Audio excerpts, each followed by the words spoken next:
We are so excited to have our Dorado County Recorder-Clerk, Janelle Horne. She is a mother, an entrepreneur, and a wife of a Marine veteran. And she's been in this position for a few years now, and she's doing a great job, and we have a chance to talk. Her former life, she was a mortgage professional, and what knowledge she brings to this office, having that background. And as a mortgage broker myself, I'm very grateful to have you there, because you understand the trials and tribulations that people in our industry go through. So it's great to have you leading, and I can't wait for you to get reelected. Oh, thank you. There you go. Thank you. Thank you so much. I have a lot to go over today, so I'll try to be quick, but I am always available to you for any questions that you might have. So my name is Janelle Horne, and I am your elected county recorder, and I was elected in 2018, and I am currently on my second term. I live in Shingle Springs, and with my husband, we just celebrated on Monday our 24th anniversary, and we have 4 children here in El Dorado County that were all born at Marshall Hospital, wherever Marshall Hospital is. So before I became the recorder clerk, I have a background of about 20 years of experience in mortgage and banking experience. The chamber here, the Shingle Springs Cameron Park Chamber, is actually near and dear to my heart, because we were, I worked for Land Home Financial, and we were a member of the chamber here. And I remember us hosting with Fred Ott at our building here, a county mixer that the chamber had, and it was very fun. And the thing is the chamber is always great because it's how you network with the people, the businesses in your community, and people that you can reach out to anytime that you have questions. It's a great network. So let me get back into what do I do as the recorder clerk. So the recorder clerk's office is 2 separate offices. It's the recorder's office and the clerk's office. The recorder's office is mainly responsible for anything, we record anything that pertains to real property. And so we estimate about 60,000 documents per year in recordings in our little office. And we are down in recordings. If there's any real estate agents here feeling that, we're about 40% down than normal. But we're hoping that will see an increase. And of course, you guys probably already know the reason for that is based off of the interest rate increases, and pricing of houses have gone up quite a bit, and then just the stock market, and now we're coming into an election year next year, so that might just continue to stay for another couple years. We also do the clerk side. The clerk side is anything that pertains to your birth certificates, death certificates, marriage certificates. We also issue marriage licenses. We do perform ceremonies there at the county, which we do now have a beautiful place to have your special ceremony. We have a special wedding room, but we also have the atrium, which is a favorite of most as well, which my predecessor in the 70s helped to plant all the trees that are in that atrium, so it's kind of special to the department as well. So what you guys are probably interested in is, what else do we do there? Fictitious business name statements. So as business owners, you may or may not have filed a fictitious business name statement.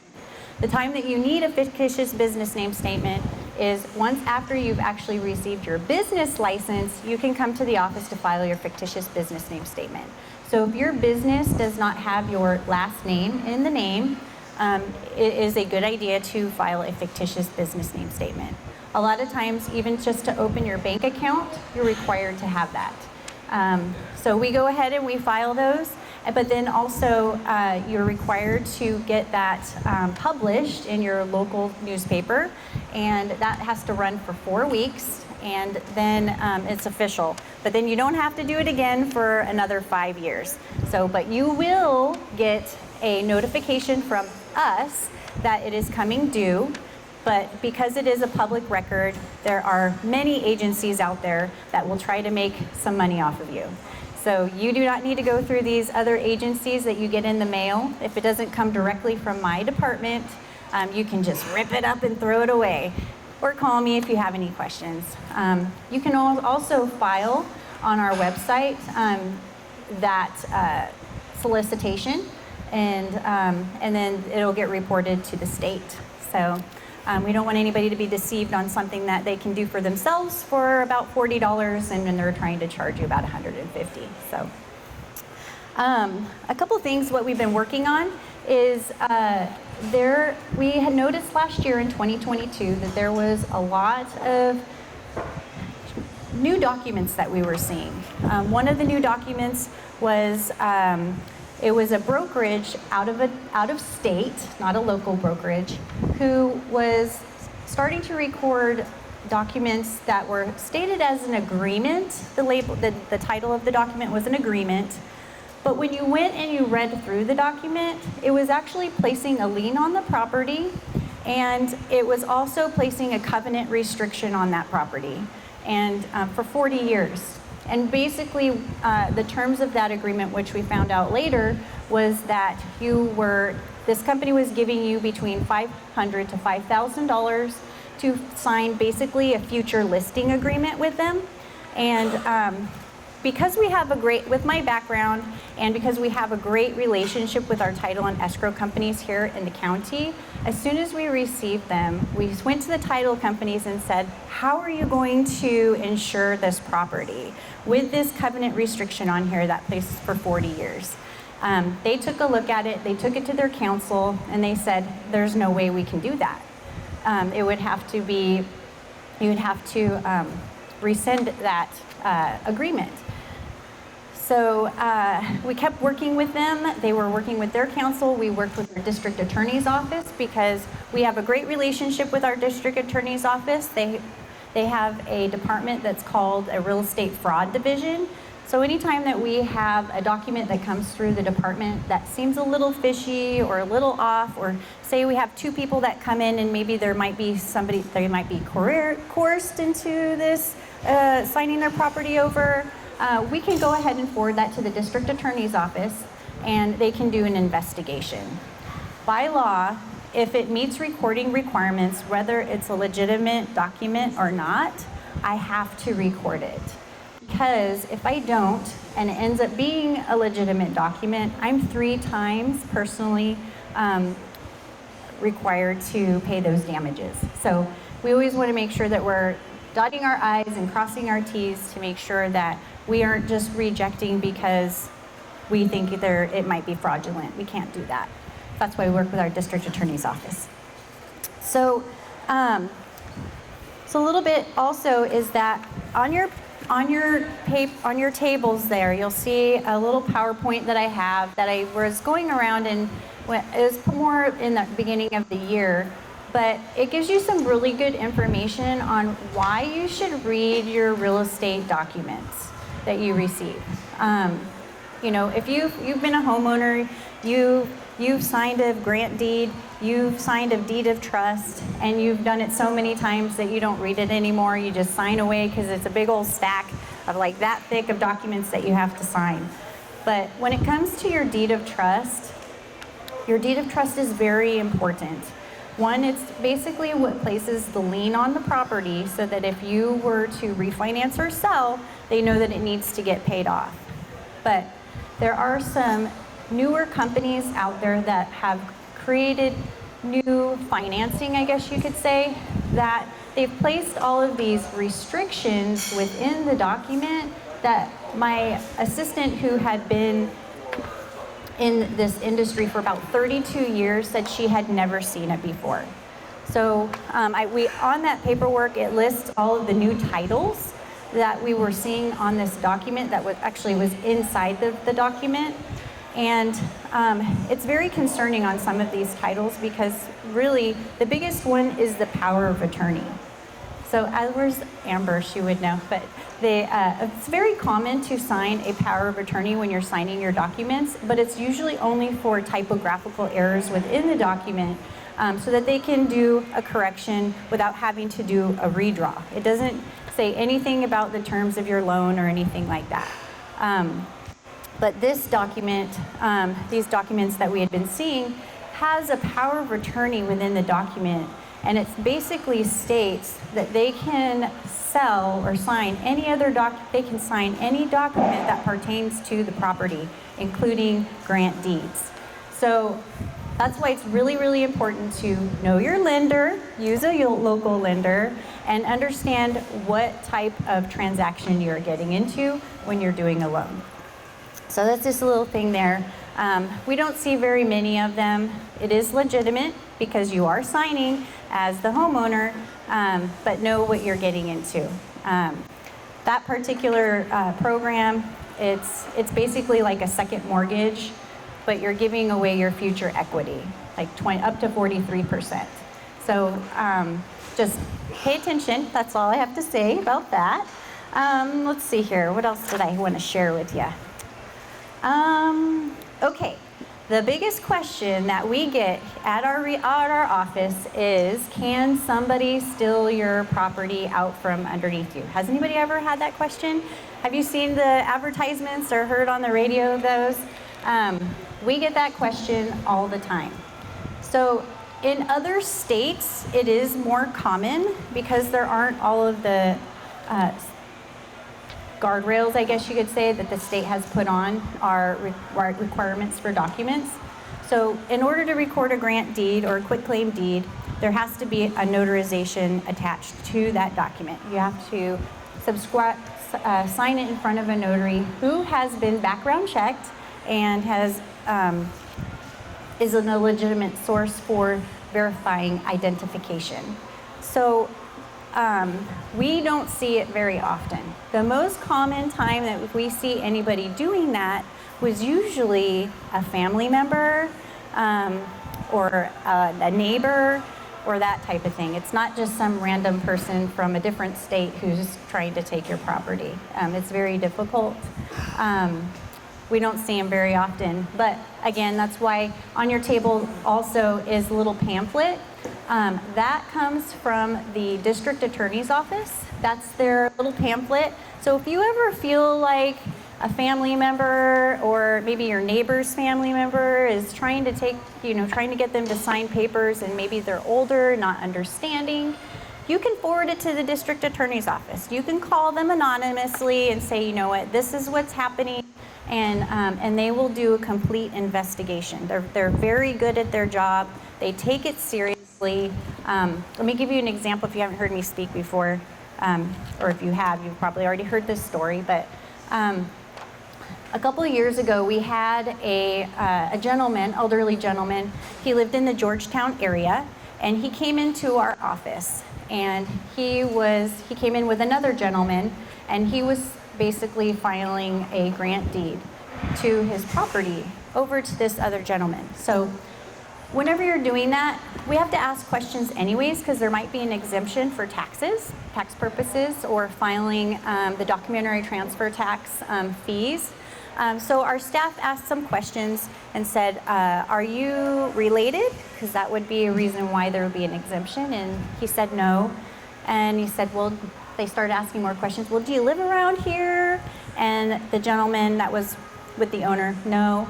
And so it just seemed a little fishy. They asked some additional other questions. And so we forwarded that document over to the district attorney's office, and they'd started doing their investigation. They were not able to get a hold of the homeowner, so they physically went out to the property and spoke with the homeowner and said, was your intent to sign your property over to this person? And he said, no, it wasn't.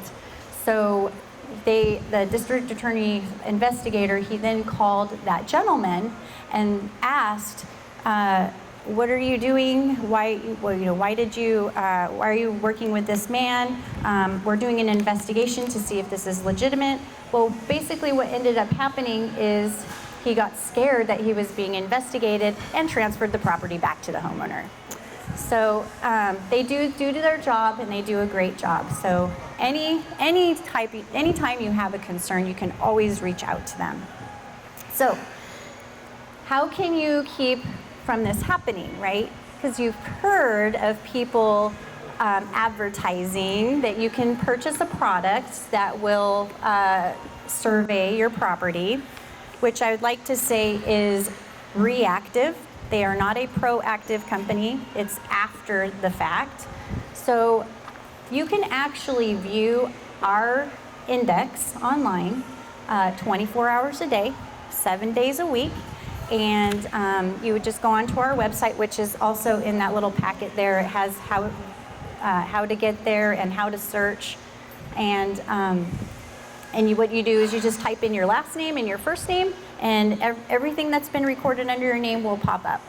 And so you can search yourself if anything looks fishy and do all that. So you do not have to pay another company to do that. You can do that on your own for free.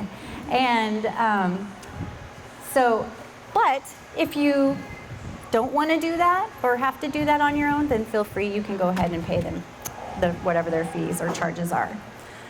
Also, something new that we implemented in April 1st of 2022 is that any time that we receive a quitclaim deed over the counter or through the mail, the recorder's office, will send a notice to the homeowner of record to let them know that a transfer has taken place.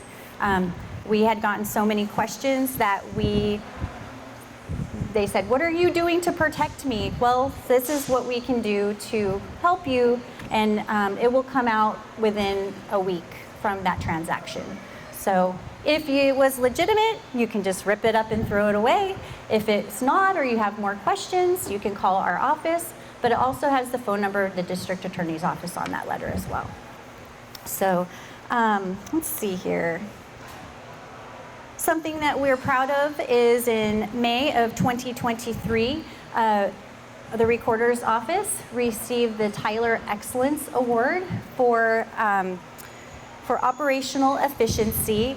And basically, we put in for that award across the whole nation.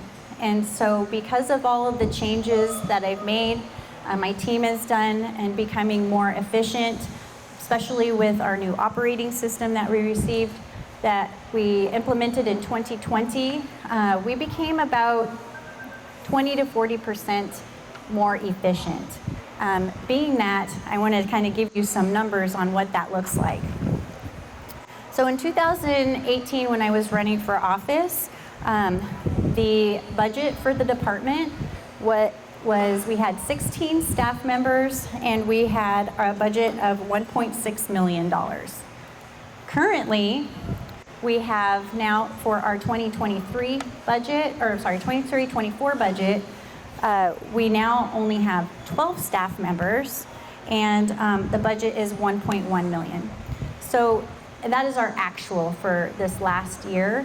And being that a lot of stuff has gone up, salaries and benefits, but it just shows that we've been doing a really good job on not ordering extra supplies that we don't need, cutting back every way we can so that your tax dollars that you pay for their department to do business is wisely used. Just to let you know a little bit is that we are not a general fund department. So we do not receive general fund money to run our department. Everything is run off of the fees that we collect by the individuals who either get certified copies or do recordings or fictitious business name statements, whatever it may be. So let's see here. And then also an increase. So we have what's also called special revenue accounts. So when we do our recordings, a portion of that goes into what's called a special revenue account, which is a statutorial requirement that those funds can only be used for certain things. Before I got there, it was sometimes there's a little bit of gray area, and let's just say more of that gray area was what those funds were being used for than what they are being used for now. And so we were able to increase those funds from $1.7 million to $3.7 million in the last 4.5 years. Great, well, thank you so much, and I really appreciate being here for you today. Our chamber is growing. I'm so proud of the work that my board has been doing for the last few years. We're up about 15% so far this year, and I love those numbers. We're going to keep growing. So if you know anybody that owns a business in the area, that you think will benefit from our Chamber of Commerce and our partner members. We have great relationships with almost everybody in town, food bank included, Mike Sproul, who's one of our biggest supporters. From the bottom of my heart, I'd just like to thank you, because this is the biggest turnout, even before COVID, that we've ever had at our luncheon. There's a lot of new faces here. I really love. With that, I think we actually are ahead of schedule. I appreciate you guys coming early to get registered. We weren't quite sure how it was going to roll today, but I'm very happy. I hope you guys enjoyed the location. We're going to stay here and build this and continue to have more room. We can expand. We could probably have 150 people in this room if we really needed to. I would love us to get to that part, but today we think our count was 54. So I'm very happy with that. And remember, next week we have our mixer at the Placerville Elks Lodge. We'd love to see you there. And Janelle, thank you so much for your talk. It's near and dear to my heart, being in the industry for so long. The last thing you want is an elderly person signing their house over to somebody and they have no recourse. So thank you for the hard work you do, and same for you, George. You're always working hard for your constituents and for our chamber. I really appreciate it. And hopefully in September, when the board budget comes out, there's some money for us. So say a prayer.